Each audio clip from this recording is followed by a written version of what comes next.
আপনি কখন বুঝতে পারলেন আপনার ডাক্তার হওয়া উচিত?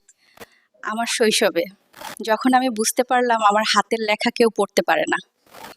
আমেরিকার ইনস্টিটিউট অফ মেডিসিনের ১৯৯৯ সালের এক রিপোর্টে বলা হয়েছে, প্রতি বছর আমেরিকায় প্রায় ৯৮,০০০ জন মানুষ চিকিৎসাগত ভুলে মারা যায়, যার একটি অংশ ছিল প্রেসক্রিপশনের ভুল বোঝা বা ঔষধ সংক্রান্ত সমস্যা।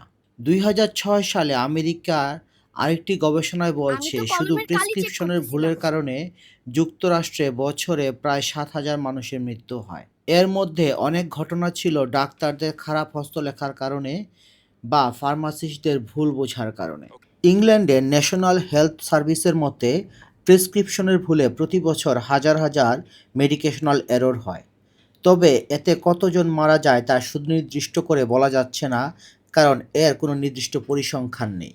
তবে ২০০৭ সালে এমন একটি ঘটনা ঘটে যেখানে ডাক্তার মাইক্রোগ্রাম লিখতে গিয়ে ভুলে মিলিগ্রাম লিখে ফেলেন, যার কারণে রোগী প্রয়োজনের চেয়ে ১,০০০ গুণ বেশি ওষুধ পায়, যার ফলে রোগী মারাত্মক পার্শ্ব প্রতিক্রিয়ায় মারাও যান। ওপিওয়েড, হরমোন থেরাপি, বাচ্চাদের স্টেরয়েড বা ইনসুলিনের মতো কিছু ড্রাগ আছে যার অতিরিক্ত ডোজের কারণে রোগী মারাত্মক ক্ষতি, এমনকি মৃত্যুবরণও করতে পারে।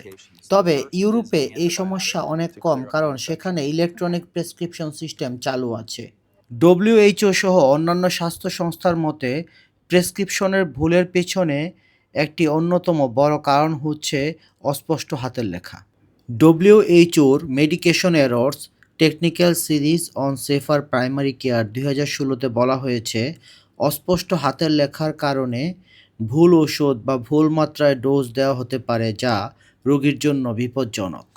যুক্তরাষ্ট্রে ইনস্টিটিউট অফ মেডিসিনের ১৯৯৯ সালের বিখ্যাত report to err in human বা মানুষ মাত্রই ভুল শিরোনামের রিপোর্টে প্রেসক্রিপশনের ভুলের অন্যতম কারণ হিসেবে হাতের লেখাকে উল্লেখ করা হয়েছে। তবে সবচেয়ে বড় কারণ হিসেবে উল্লেখ করা হয়েছে কমিউনিকেশন গ্যাপ, ভুল ডোজ, ভুল ওষুধ নির্বাচন এবং ডাটা এন্ট্রির মতো ত্রুটিকে।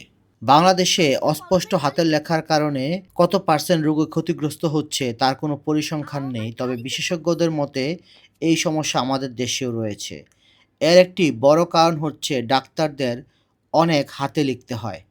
বাংলাদেশের মতো উন্নয়নশীল দেশগুলোতে একজন ডাক্তারকে ইউরোপ বা আমেরিকার একজন ডাক্তারের তুলনায় অনেক বেশি সংখ্যক রোগী দেখতে হয়, এবং এত বেশি সংখ্যক রোগীকে হাতে লেখা প্রেসক্রিপশন দিতে গেলে যেহেতু তাদের অনেক সময় বেশি লাগে, সেই জন্য ওনারা খুব দ্রুত লিখতে চান এবং সেই জন্য তাদের লেখাও অস্পষ্ট হয়ে যায়। তাছাড়া আমাদের দেশের ফার্মেসিগুলোতে প্রফেশনাল ফার্মাসিস্ট না থাকার কারণে এই ভুলগুলো আরও বেশি হয়।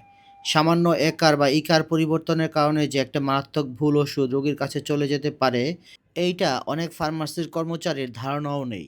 এতক্ষণ তো আপনারা জানলেন হাতে লেখা প্রেসক্রিপশনের কারণে বাংলাদেশ সহ পৃথিবীর বিভিন্ন দেশে কি কি সমস্যা হয়। এখন আমরা জানার চেষ্টা করব এই সমস্যার সমাধান কি। এই সমস্যার একটি খুব সহজ এবং কার্যকরী সমাধান হতে পারে, ডাক্তার সাহেবরা যদি হাতে না লিখে কম্পিউটার টাইপ করে রোগীদের ওষুধ লিখে দেন। ইউকে ন্যাশনাল হেলথ সার্ভিস বলছে, কাগজে লেখার কারণে যে ভুল বোঝাবুঝিগুলোর সৃষ্টি হয়, ইলেকট্রনিক প্রেসক্রিপশনের মাধ্যমে খুব সহজেই সেই ভুলগুলো কমিয়ে আনা সম্ভব। তাছাড়া ফার্মেসিগুলোতে প্রফেশনাল ডিগ্রিধারী ফার্মাসিস্ট নিয়োগ দেওয়া যেতে পারে, যেন ডাক্তাররা যদি কোনো ভুল করেও থাকেন ওনারা যেন সেটা ধরে ফেলতে পারেন এবং দ্রুত সমস্যাটা সমাধান করে দিতে পারেন। ৩ নম্বর এবং খুবই গুরুত্বপূর্ণ আরেকটি সমাধান হচ্ছে রোগীদের জন্য হেলথ কার্ড চালু করা, যাতে একজন রোগীর যাবতীয় চিকিৎসার ইতিহাস, তার বিভিন্ন অ্যালার্জি, ড্রাগ ইন্টারেকশনের তথ্য থাকবে, যার ফলে সেইগুলো থেকে খুব সহজেই ডাক্তাররা এবং ফার্মাসিস্টরা সেই রোগী কোনো পার্টিকুলার ড্রাগে অ্যালার্জিক কিনা, সেই রোগীর ড্রাগ ইন্টারেকশনের কোনো তথ্য আছে কিনা এবং তার কোনো নির্দিষ্ট অ্যান্টিবায়োটিকে রেজিস্ট্যান্স আছে কিনা সেই তথ্যগুলো জেনে তাকে সঠিক ট্রিটমেন্টও দিতে পারবেন।